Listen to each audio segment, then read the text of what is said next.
Hello, everyone, and welcome back for another episode of the Outdoor Adventure Series podcast. The Outdoor Adventure Series celebrates individuals and families, businesses, and organizations that seek out and promote the exploration, stewardship, conservation, access, and enjoyment of the great outdoors. Our guest today is Dan Clouser. Dan is an author, blogger, podcast host, speaker, and consultant. Now, after running the Berkshire Baseball and Softball Club, a nonprofit sports organization he founded over 30 years ago, in 2019, Dan, his wife Sandy, and their faithful golden retriever, Youkilis, tackle RV life as they travel across the country. Dan, it's a pleasure to have you on the Outdoor Adventure Series podcast. Thanks for having me, Howard. I appreciate the opportunity. Fantastic. Now, for our listeners, we do have the video on.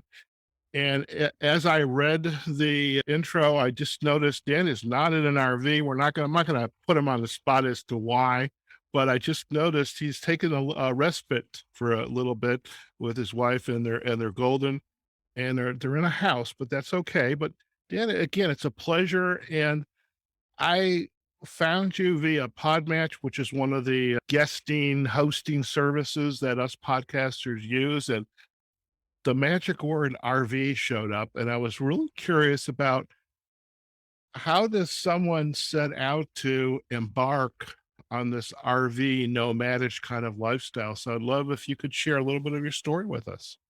Absolutely. So it's funny because a lot of people ask us, did my wife and I RV every weekend or were we campers? And the answer is flat out no. That was not our lifestyle at all. The first time I ever drove an RV was the day we drove ours off the lot.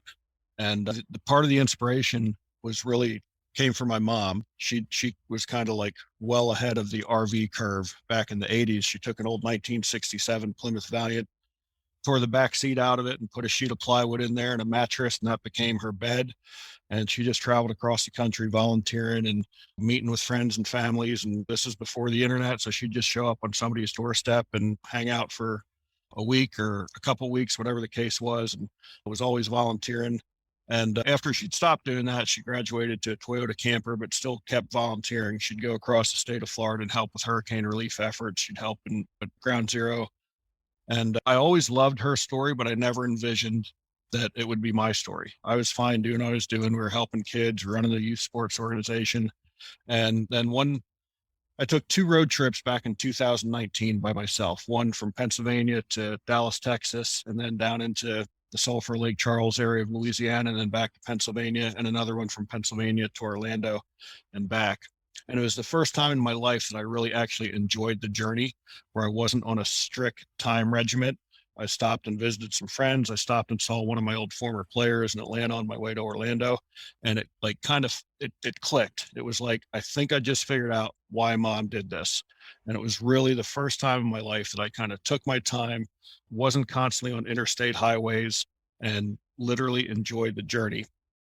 And when I got back after those 2 trips, I wrote like I hadn't written in years. So again, it was kind of a click, like, wow, I found this new inspiration. And I ran the idea by my wife one night when we were in our basement watching TV. I said to her, hey, what do you think if we sell all our stuff and not take a 67 Plymouth Valiant, but get an RV and travel like mom did? And she thought I'd completely lost my mind. But after some gentle nudges over the next couple months, she bought into it. And now she is in with both feet. The dog is in with 4 paws, and we're having the time of our life. We actually absolutely love it.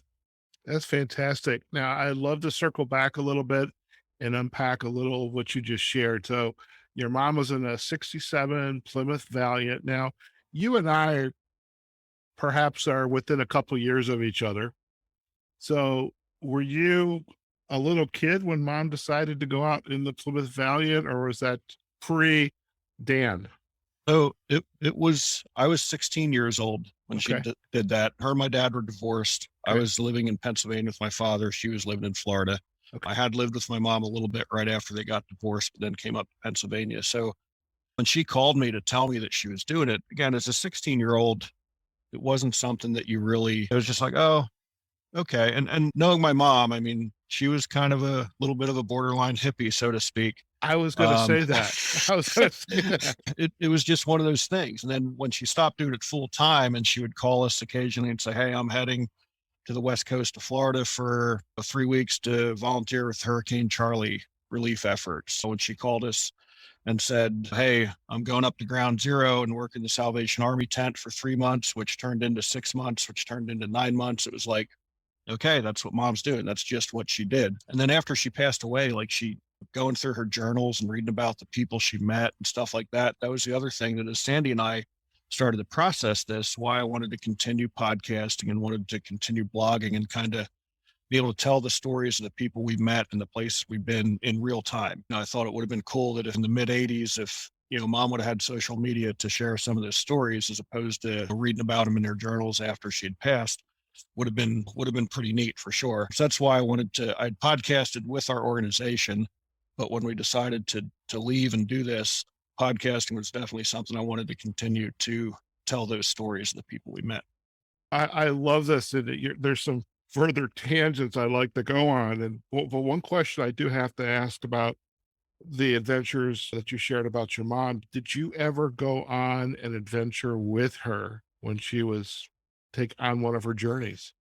I did. So between my junior and senior year of high school, she was coming through Pennsylvania and picked me up, and we just went down the East Coast. We were having a family reunion on her side of the family in Florida.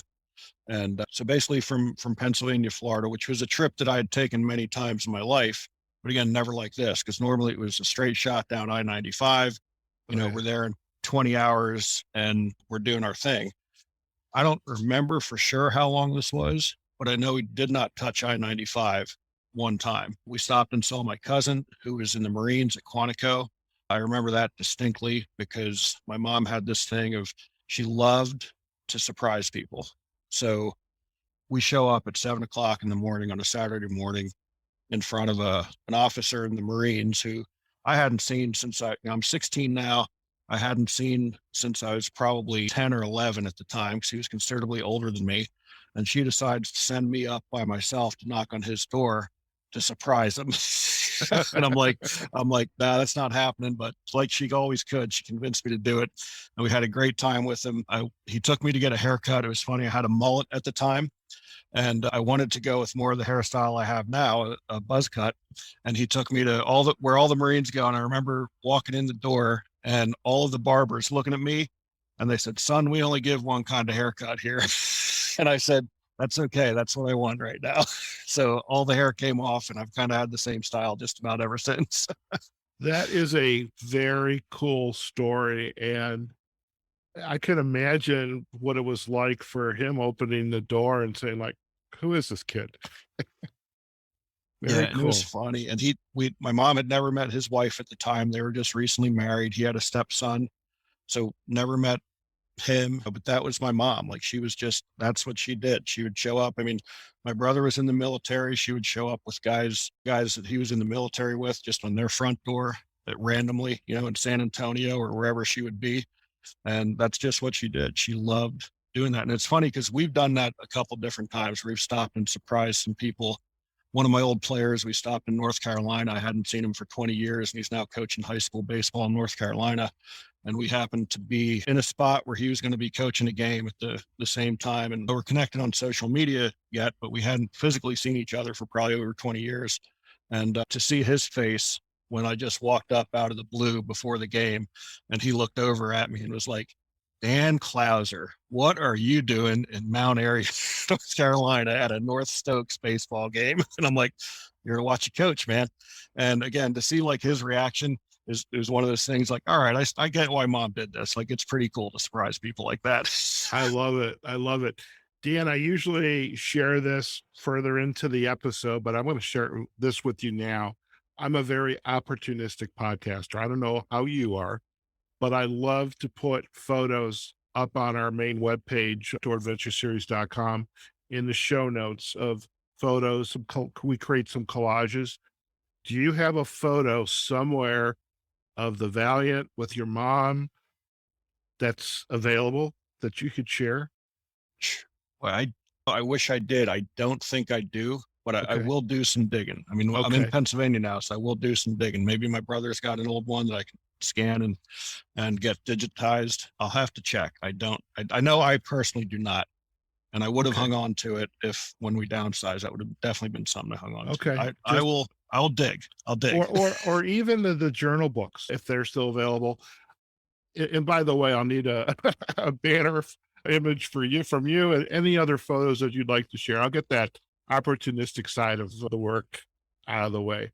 So I just love the stories and just I mean, when you had mentioned my mom was just kind of like it's a hippie, a flower child. I just love that. To me, it's just the most fascinating story. And it now to see you living that lifestyle. So you had been a part of this nonprofit organization, the Berkshire Baseball and Softball Club, and that was a career. It was, yeah. Okay. And what was this aha moment or this momentary light bulb went off that said something? It's time for this break. What was that moment like for you? Again, I think a lot of it was those 2 trips that I Mhm. took in 2019 because I connected with some friends and some former players there. And it wasn't an easy decision to do it because again, I poured my life into that work Sure. and loved what I was doing and we were changing lives. But then I think kind of the aha moment of, I guess, reassurance that we made the right decision, so to speak, was so many different opportunities I've been able to get together with my former players who are, again, scattered throughout the country. We've met some, like I said, in Atlanta, Texas, Maryland, Arizona, all points in between, North Carolina. I told you that story. And I think that was the aha moment that was like, this is the right decision. It was time to move on. And the work that I did for these 30 years was paying dividends. Because a lot of times when you're coaching and youth sports, especially, the majority of the feedback that you get in most cases is negative. It's the email as to why is Johnny or Susie not playing? And even if they are playing, why are they playing second base instead of shortstop? Or why are they batting eighth instead of third? So there's not a whole lot of positive reassurance in that business, so to speak. But man, when you see these kids 20, 15, 10 years after you've coached them and look at what they're doing in their lives, you're like, 'cause our philosophy as an organization was always more about teaching life lessons through the game.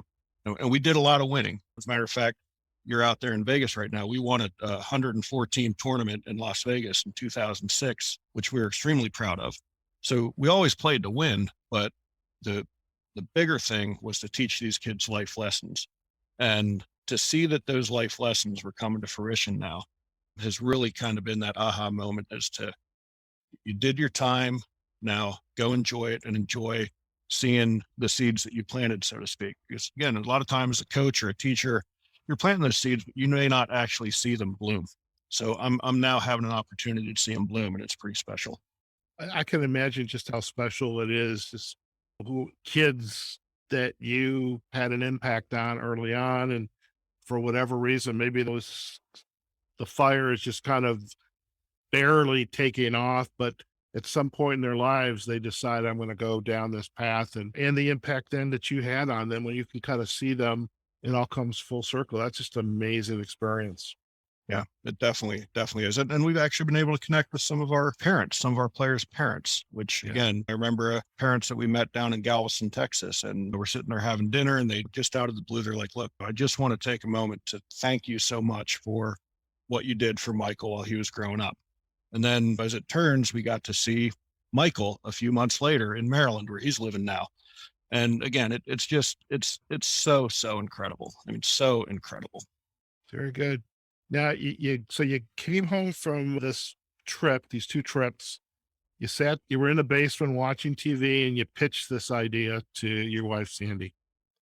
I have to ask, what was her initial comment back to you? We're going to keep this a GP rated show, but what was the comment? I can't remember for sure if it was a PG comment, but it was definitely no way. Again, I think Have You Lost Your Mind was in there somewhere. And I kind of let it go for a day or two. And then I brought it back up again. And I just kind of kept on that for, I'm not sure how long it took till whether I broke her down or whether she actually was into it initially. I'm not 100% sure. But now, like we talk about it now, it's one of those things, spouses. I'm like, so honey, you can say I'm right, right? I was right, right? And she's like, yeah, you're right. Shut up. I love it. It's right. We're good. But yeah, she was not on board initially Okay. at all. And I just kind of kept on her. And then she had some stuff happening at her place of employment that she almost kind of took as signs as well, as you know what, maybe we should make this move because things weren't working out on her end. She was working in a temporary position, which was supposed to be temporary to permanent. And they just kept saying, well, it's not going to be permanent yet. We're not, we're in a hiring freeze. We're this, or that.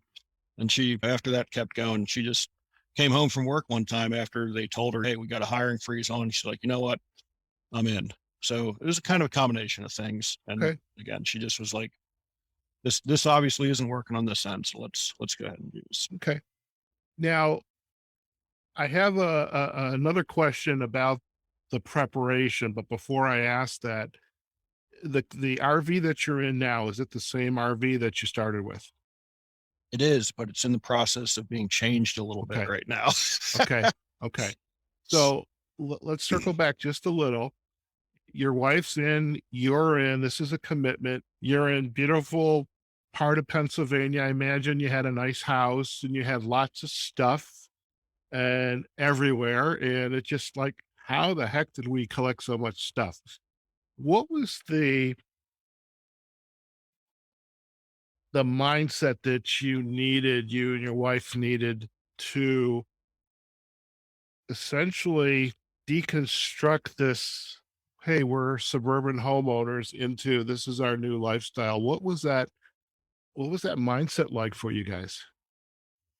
Surprisingly, it wasn't as hard as I thought it would be. I said I was a baseball guy, so I kind of had a man cave sort of thing, and I'm a big Boston Red Sox fan, so I had all kinds of pictures and paraphernalia and autograph this and autograph that. I really didn't have any problem getting rid of that stuff. We sold most of our stuff through like Facebook Marketplace and a couple yard sales that we had.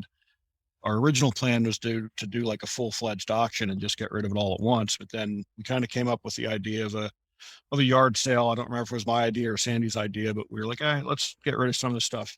For yard sale, we started doing some stuff on Facebook Marketplace until it was all said and done. By the time we got an auctioneer in, there wasn't enough big stuff to make it worth its while. So we just kept selling the way we were. And it was kind of neat because when we did a yard sale, it also kind of turned into a little bit of a going away too, because some of our friends would come up and maybe someone would buy some stuff.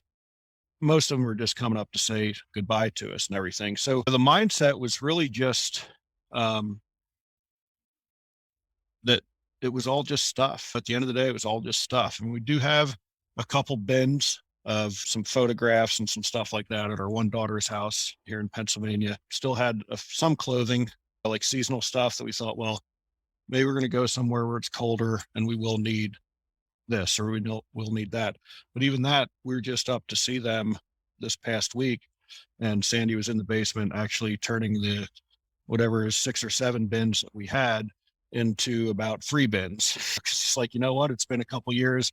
I know I'm not going to need this now. So it's actually been even easier to just understand that it's just stuff. And it's great to be able to go into like a tourist attraction or a gift shop and be like, man, this is really cool. But sorry, we live in an RV. I can't can't get this photograph. I can't get this knickknack. And even when it comes to clothing, we kind of have like a one in, one out rule. So if we're going to buy a new t-shirt, a t-shirt's got to go. If we buy a new sweatshirt, a sweatshirt's got to go. A pair of pants got to go, whatever the case is. So it's really been pretty easier than what I ever would have thought it would have been to adapt to that lifestyle of a really like a minimalist lifestyle. Okay. Okay. I'd like to, if we can, circle back to the writing, the podcasting, and the storytelling. And, the old adage of the chicken or the egg, what came first? Writing definitely came first. I always wrote. I mean, even as a young boy, I wrote. I've told the story a couple times on other shows where my brother, who's 9 years older than me, played on an adult soccer team down in Florida when I was still living in Florida. And I used to write a newsletter for his team every week, just on notebook paper, the Melbourne United Post, it was called. And I would write out highlights of the previous week's game, and standings in the league and like all this stuff. And I was like, should have been like 11 or 12 years old at the time doing this. And, before a game, all the guys would read it and pass it around to their wives and girlfriends. And it was really cool. So I always had this knack for writing. I loved writing and I love storytelling. So that's definitely what came first.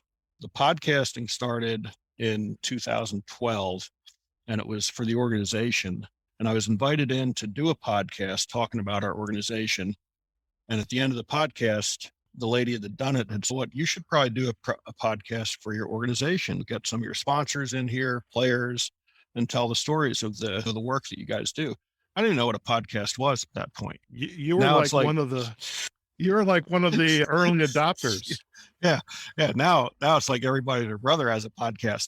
But so I was like, yeah, let's do it. And I really, really enjoyed it. So when we made the decision to move on, I got to with my producer. I was like, look, I want to do this on the road. I want to tell these stories. I really enjoyed doing the podcasting. I want to be able to tell the stories. So that's definitely what followed. But it's all still in that theme of storytelling. I think everybody's got a story to tell, and I think they can all inspire everyone. And like on my podcast, like I'm not looking to be like the number one rated podcast in the world or anything like that. If that happens, it happens. It's great. But ultimately, like if a story, if through me telling someone else's story who doesn't have that platform inspires one other person, in my mind, that podcast is successful. And that's really kind of the theory I go by when it comes to podcasting.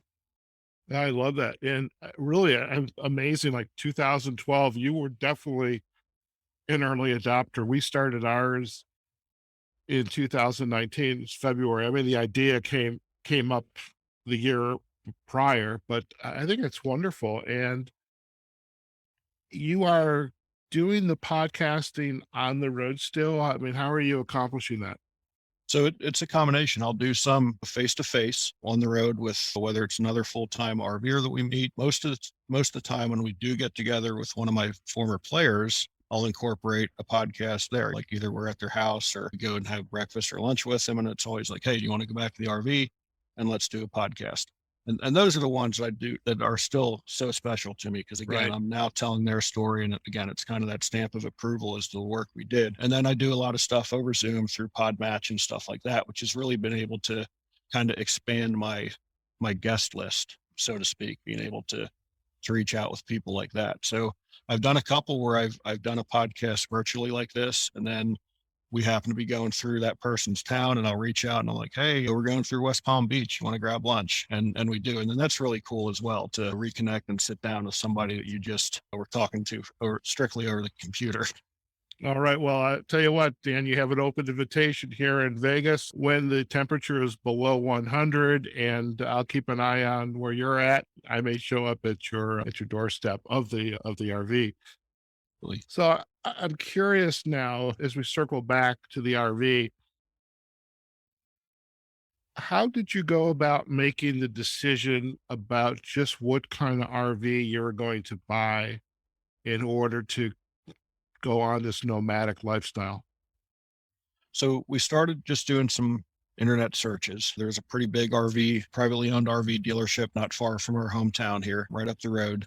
So they had a good reputation. So we just started looking online, looking at floor plans and that sort of thing. And we're in a Class C, which for those who don't know the RV lingo, so a Class A are the ones that look like a big bus. They have the cab over front, straight down.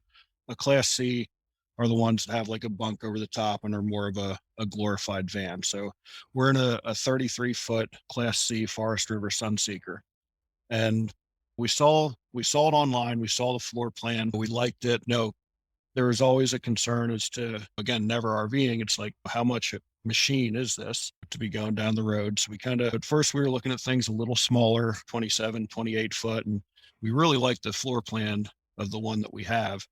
And at that point, I'm just going through my mind. I'm like, what's 5 feet? At the end of the day, if I'm going to drive something 27 foot long or 33 foot long, what's 5 or 6 feet? So we decided to go up and look at this one. And it was literally the first one that we'd looked at. And the floor plan did not disappoint inside of it as much as looking at it online. There was another similar model, again, a little shorter, parked next to it that we did decide to walk into, just to say that we didn't look at only one. But it was, again, I think that was like a 28-footer or maybe a 26-footer. And we walked in and it was like, wow, this is a lot smaller than what the other one was. And at the time, it was early 2020. This was a 2019 leftover, so we got a really good deal on it.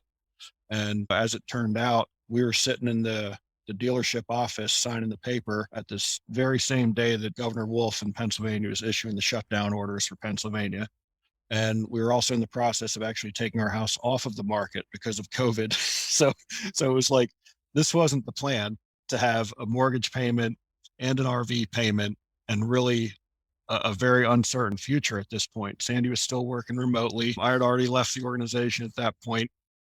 So there was a lot of uncertainty, but it still felt right as we were sitting there doing it. And lo and behold, a couple months later, the real estate market opened up again. House went on the market. We had 4 showings. It was sold. Luckily, we got a long settlement. So we signed the agreement in like early June, didn't settle until August 14th, and got everything sold. Now, there was the last week, like that last week, I got to tell you, it was a little hectic because I'll bet. we're looking around the house and saying, there's a lot of stuff here that needs to get sold yet. And then we just, again, stroke of luck, person came in from a Facebook marketplace looking to buy our dining room set.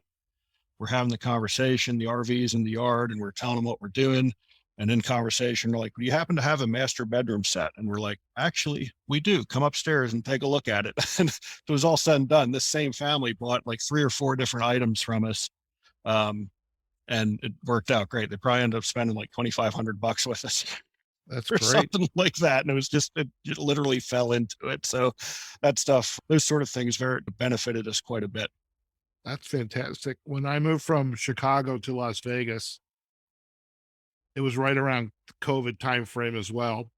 Most of my stuff is literally still in storage. I mean, I'm renting a place right now that was furnished, and I'm collecting stuff because I go camping out in the desert. And I still know how to collect stuff. That's the problem.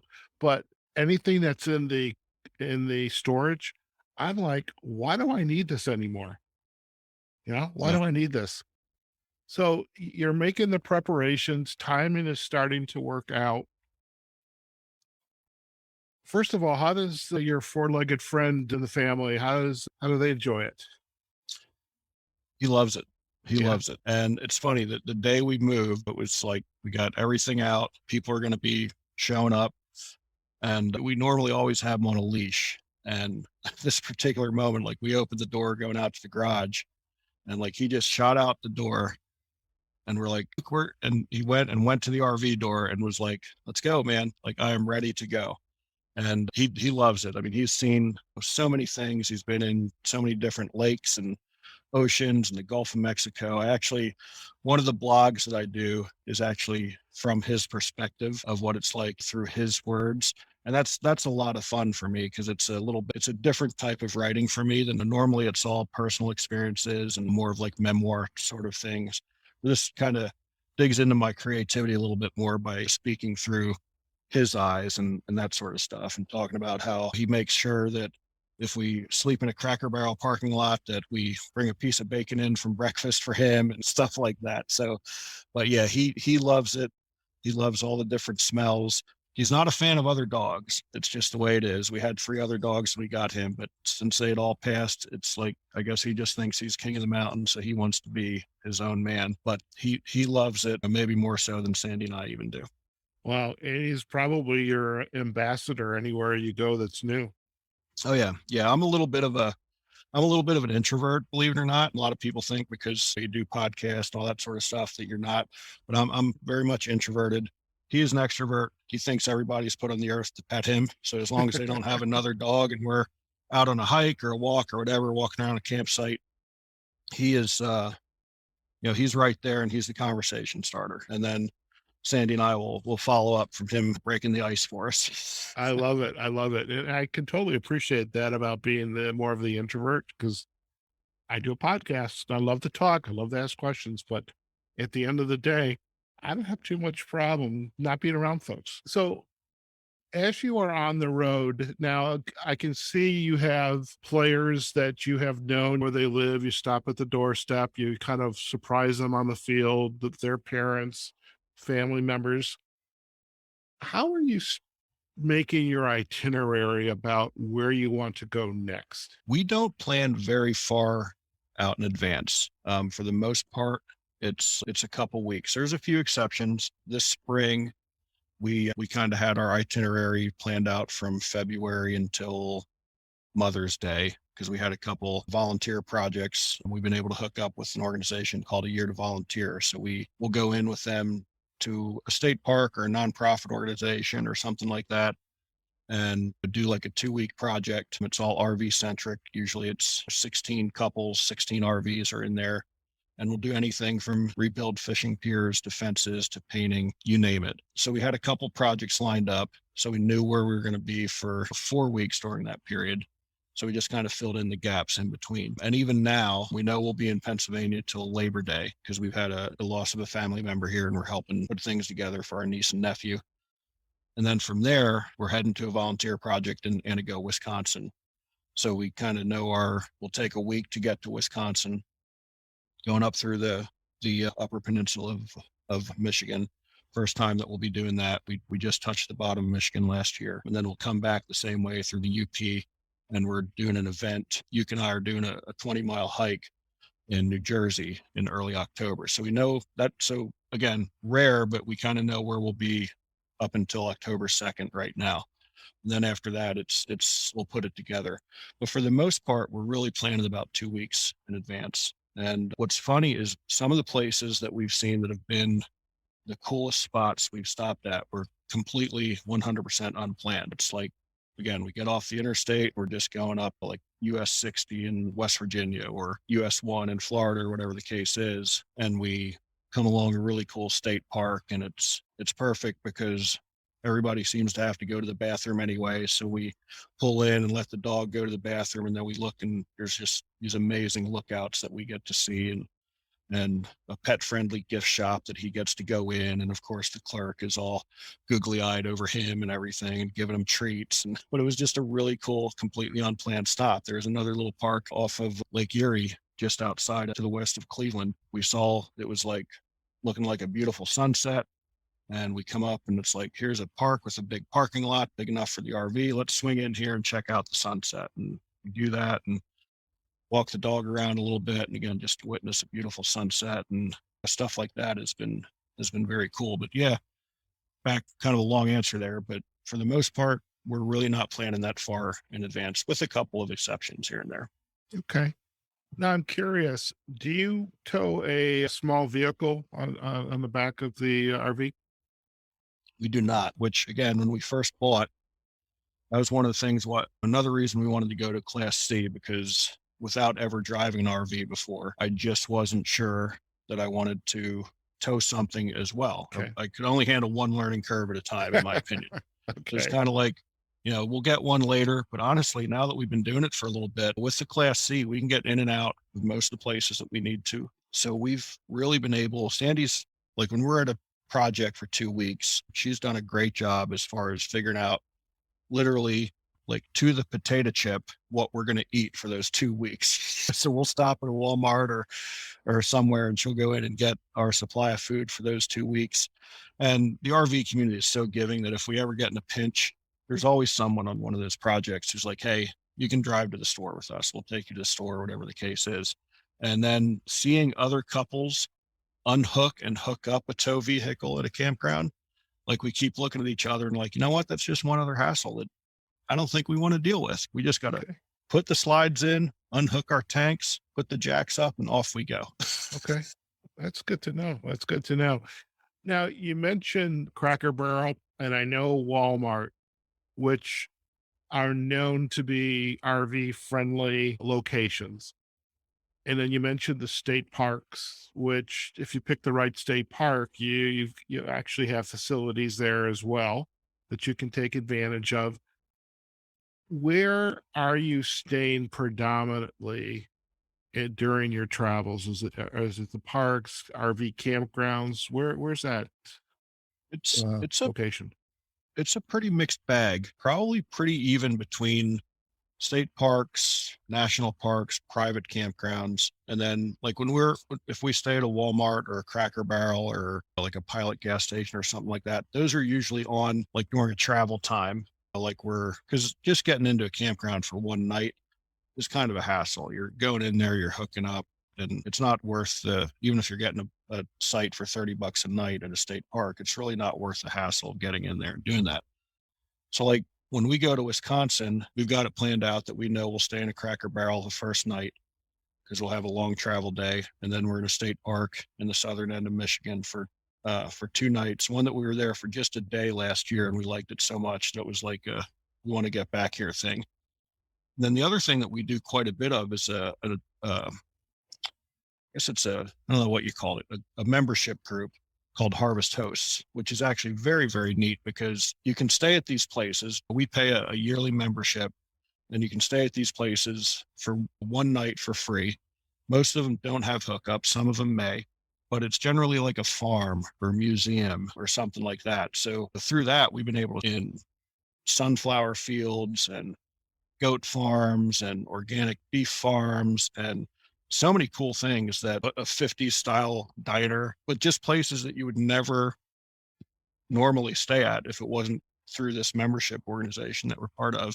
And they always ask that you spend at least $20 to patronize the business. We always find that we'll spend more than, because it's stuff that we need at that point. If we're on a farm or something, we're getting some of the best beef that we've ever gotten and stuff like that. So it's not like we're just, again, buying candles or t-shirts or something. We're buying stuff that we would have bought anywhere, and then we're supporting local business at that point. So, Okay. Quick question. As a fellow podcaster, oftentimes we need an internet connection or cellular connection in which to do our work. How do you ensure there's connection in the mix for you?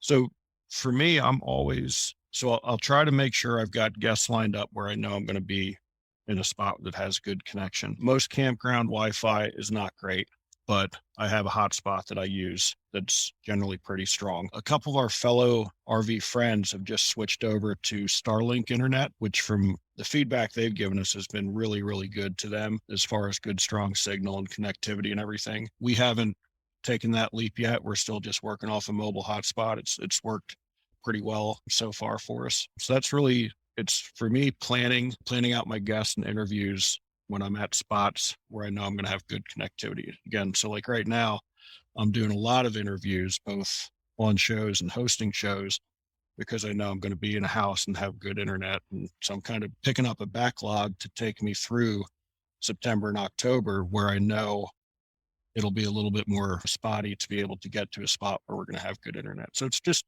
really doing some upfront planning and knowing where you're going to be and when. Okay. So I am curious, before we kind of head down the final throes of the show, if you had to look back in this journey that you and your wife and you have been on, what would be the top, say, 5 or 10 things that you would share with someone who wanted to embark on this RV lifestyle? So a couple things is picking out your RV. Make sure you get the right RV for you. Even if you want to go big, you're probably better off going smaller and then growing out of it. We know a lot of our RV friends have really big Class A RVs, 40, 42, 43 foot RVs. And they don't regret it, but they also look at the way we've done things. And we've talked about upgrading to a Class A at some point. So we're doing a little remodel on the Class C right now. So we're probably going to be good in this one for at least another 5 or 6 years. But everyone says you did it the right way. You went with a Class C and then you can upgrade, because it's much easier. An RV is still a vehicle, so it doesn't appreciate like a house. It depreciates like a automobile when you drive it off the lot. So it's much easier to get a Class C and then trade it in and get a decent return on it to upgrade to a Class A, as opposed to getting into a Class A and then deciding this is just way too much rig for me. Let's back down to a Class C, because you're probably going to take a bath on the Class A on a trade-in at that point, or even as a private sale. So I think picking out the right rig and not overdoing it is probably the main thing. And then really figuring out what your situation is. I want to reiterate to people that you don't need to be independently wealthy to do this. We've met so many couples who are currently working remotely or work camping, which is, again, you go in and you're the campground host, or there's so many places that'll offer hookups in exchange for work. And you're not working like 40 hours a week. You're generally working 20, 24 hours a week in exchange for hookups. Sometimes there's a stipend as well. So don't get caught up in the budget, because the budget will work itself out. I mean, even with probably the one curveball that we've been thrown was the price of fuel since we left. In 2020, I remember being in Mississippi and paying $1.61 a gallon of gas at some point. Once we got to Pennsylvania, we were paying like $4.99 or $5.09 or something. So there's always opportunities to make money along the way if you have to. Really focus on the experience that you're going to get out of it. But again, to stick to kind of the nuts and bolts, determine whether or not a tow vehicle is something that's really a necessity for you. Some people will say that they would never be able to live without a tow vehicle. Again, we were able to adapt and not have to deal with it, because for us, it just came down to more headaches, more expense. You're still putting wear in those tires. You're still paying insurance and maintaining that vehicle, all that sort of stuff. And then making sure that you're flexible throughout the journey. I mean, obviously you want the best case scenarios that you're following the weather, but know that that's not always the case. Become a good friend with YouTube, because there is a wealth of information out there on YouTube. Early on, just simple things that, again, us never being in an RV before, the first time we ever cleaned our air conditioning filters and stuff like that, we watched a YouTube video about it ahead of time. And don't be afraid to ask questions to other RVers. There really is no stupid question out there, because they've all probably made the mistake that you're about to make, or know someone who has. And one thing with the RV community is they're an incredibly giving and special community. We had an instance where our water pump broke right before we went into a volunteer project in Louisiana. And the minute we got there, I just mentioned that the water pump broke, and I'd mentioned I'm not the most handy full-time RVer in the world, potentially the least handy, I always tell people. And there was just a plethora of guys who were willing to help out. One of our other volunteers happened to have a spare water pump, so he gave it to me, and I just ordered a new one for him on Amazon that came a couple days later. They showed me how to change it out. So never be afraid to ask questions. One thing that I had mentioned, we bought our RV new as a leftover, and we got a really good deal. Most people recommend not to buy new, just because a lot of things can go wrong on a new rig. We've been extremely fortunate where we've had very little issues with ours, but we do have other friends who bought new who have had just nightmares. I always say, if you buy used, someone else has worked all the kinks out of it for you.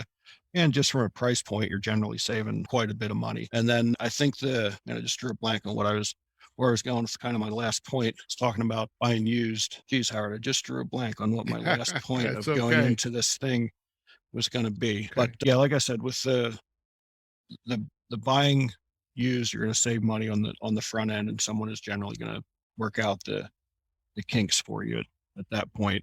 And again, we've been very fortunate with ours to not have hardly any problems with it at all from a warranty standpoint. So, okay. If there were a website besides YouTube and doing Google searches, is there a go-to website for you and Sandy? RV Geeks is very informative. And then YouTube is probably the go-to, but like we're looking at changing our batteries from a lead acid battery right now to probably upgrading to an AGM. We don't need a lithium because we don't have a full solar set system at this point. So like RV Geeks had a really good program on explaining the differences between the RV batteries that you can get, your house batteries and that sort of stuff. So I would say they're probably turning into like our go-to one to look. But again, it's amazing. I mean, just doing a search on YouTube and a bunch will pop up. And it's like anything else. Like don't necessarily take the first one you watch as gospel. Maybe watch 2 or 3 of them, and then you'll usually pick up on a pretty common theme as to how to do the project you're about to do. But yeah, I would say RV Geeks is probably the one that we lean on the most. Okay. Now. And the final point would really be to establish a domicile residence. So you still need to receive mail and all that fun stuff. All the stuff we do for the most part is online, but we still need to have a mailing address. So South Dakota, Texas, or Florida are the three best states to establish a domicile residence in. We chose Florida because I still have family in Florida, and I have an aunt that's got full hookups for us there. So, when we're looking to get out of cold weather in the winter, we go there, and it also works great to have a domicile. Like I said, it's very beneficial in tax purposes. Fantastic. And I appreciate you sharing the list. And I know myself, as well as our listeners, are going to appreciate that as well as we start to contemplate going on this journey of the RV lifestyle. So thank you again for that. You bet. Dan, before we head out, we have a feature on the show. Now, we've kind of talked about the aha moment that you shared earlier, just being able to reconnect with players and their parents. The other feature we have is called the Insight to Go. And this is your insight from this journey that you and your wife and you have been embarking on. Uh, that could be a book, a quote, something that has been significant for you and continues to perhaps be your North Star in a way as you continue on this adventure. What would be your insight to go? It would still go from even before we started this journey. It's a quote from Jackie Robinson that I've used for probably the last 20 plus years as a signature line to every one of my emails. And it's just, a life isn't significant except for its impact on other lives, by Jackie Robinson of the Brooklyn Dodgers. And it, why that means so much to me and has probably been driven home even more on this journey is because at the end of the day, how we interact with those individuals that we meet, that is truly our legacy. So no matter what else we do in the world, each individual moment that we have with that one singular person that we're dealing with is really what we leave them with. And there have been so many people on this journey that we've met that I don't even remember their name anymore, but yet they've made a profound impact on my life. Whether it was an old couple that we met in the campsite next to us in Florida, who we kind of helped them through a little water issue they were having, to a gentleman we had met at the Edmund Pettus Bridge in Selma, Alabama, who was telling us stories about his uncles who participated in the march and stuff like that. So I think that quote really sums it up the most, is that is the significance of our life, is what impact we leave on others. I love it. And thank you so much for gifting that to our listeners. And I certainly, as a coach, take that to heart myself as a business coach, a career development coach. And from your perspective as a coach as well, and an entrepreneur, a business owner, and now as a RVer, I totally can empathize with the meaning of that. So thank you so much for that gift. Now, before our listeners go off and buy an RV and do their research, I certainly want them to learn more about you and your work. Where are the best places for them to go? Best spot would be just to go to my website, which is journeymymotherson.com, or you can also go to danclouser.com. They both go to the exact same website. And literally all my blogs are there. Links to every podcast I've done is there, whether as a guest or as a host. They can reach out to me for speaking engagements or consulting. And there's links there to all of my books as well. So that is really the go-to spot for anything related to Dan Clouser, for sure. Fantastic. Now, any social sites that we want to send our listeners to? Instagram, Dan Clouser 5, Facebook, Dan Clouser Author. Those are the two that I'm mainly on. Okay, very good. Well, Dan, it has been a pleasure to have you on the Outdoor Adventure Series podcast. I'm so glad we crossed paths on Podmatch. So thank you, Podmatch. This has been a fantastic episode. And I think I usually warn my guests it's going to be 30, 45 minutes. We have just passed the 55-minute mark, by the way. So it's all good. But Dan, again, thank you so much for taking time out of your day. And I certainly hope we cross paths somewhere in this great country of ours, and wish you and your wife and you good health and good fortune in your continuing journeys. Appreciate it, Howard. Thanks for having me on. All right. Stay on the line. We're going to do a quick close and you and I can have a final chat. All right. All right, folks. We have just been chatting with Dan Clouser. What can I say? Author, blogger, podcast host, speaking engagements, consulting, and really this life going from running the Berkshire Baseball and Softball Club and just kind of seeing the impact that that work had, not only on his players, but the parents. And then that aha moment back in 2019 timeframe to decide something, there's more out there. And I love the fact that, his wife Sandy's, after the initial no, he kind of kept at it. And eventually she came around, and now together, the two of them, plus their golden Uke, are just embarking on the RV lifestyle across the country. And really, what a phenomenal journey. And we really appreciate the insights that Dan has shared, as well as the lists to get you started if you're interested in the RV lifestyle. I know I am, but I didn't want to hijack my own podcast by asking Dan questions. I think that's probably where the consulting comes in for people like me that want to learn how to do this. But really some phenomenal insights and stories, and we are very grateful for him to share that, as well as his final insight, the quote by Jackie Robinson: "A life isn't significant except for its impact on other lives." Definitely a quote that we should all be living by. Folks, if you enjoyed today's episode, do visit us on the Outdoor Adventure Series.com website. You can also find us on our Facebook and LinkedIn pages, and we are on all of the major podcast directories. So until our next episode, go out there, have a phenomenal day, take care of yourselves, your family, and we will see you on another episode of the Outdoor Adventure Series podcast. Take care now.